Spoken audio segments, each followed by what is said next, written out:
आसुछि सबुठु high बजेट्र film कलाकारों पाई बढ़िला सिनेमार budget cinema पाई खर्च हेब कोटी कोटी टंका। सिनेमा पाई रणबीर नेबे 150 कोटी सबुठारु हाई बजेट्र सिनेमा हेबाकु जाउछि रामायण जेउथि पाई रणबीर नेबे 150 कोटी टंका। भारतीय सिनेमा इतिहास रे सबुठु बड़ बजेट हेबाकु जाउछि एही सिनेमा।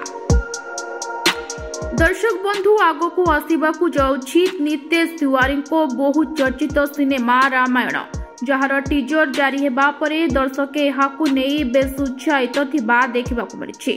भगवान श्री राम को भूमिका रे अभिनेता रणबीर कपूर को देखिबाकु मिलिबो जोंथि पाई अभिनेता रणबीर कपूर पारिश्रमिक बाबद रे 2टी पशुरु 75 कोटी लेखाए समुदाय 150 कोटी टंका नेबे।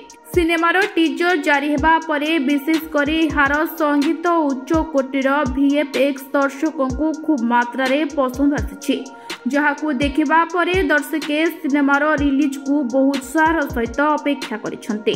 तेबे ଏହି सिनेमाटी भारतीय सिनेमा इतिहास रे सबुठु बड़ बजेट्र फिल्म होली कुहा जाउछि।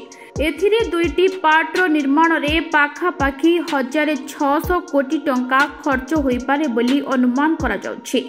फिल्मर प्रथम पाई 90 कोटी और द्वितीय पाई 700 कोटी टंका खर्च करा जिवो। तेबे फिल्मर बजेट बढ़िबा पछर कारण हेउछि कलाकार माने ही सिनेमा पाई मोटा अंकर पारिश्रमिक नेउछंती जहा फल रे सिनेमार बजेट बढ़ी जाइथिबा कुहा जाउछि। एही फिल्म पाई श्रीराम भूमिका रे अभिनय करिथिबा अभिनेता रणबीर कपूर 150 कोटी टंका नेउथिबा बेले मां सीता को भूमिका रे अभिनय करिथिबा साई पल्लवी जे 2टी जाक पार्ट पाई 12 कोटी टंका नेउछंती।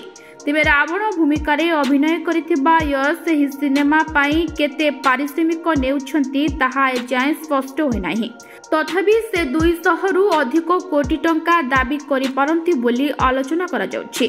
खबर अनुसार रामायणर प्रथम पार्ट 2026 दीपावली रे आसीबाकू थिबा बेले द्वितीय पार्ट 2027 दीपावली अवसर रे आसीबो। वीडियो रिपोर्ट चर्चा न्यूज।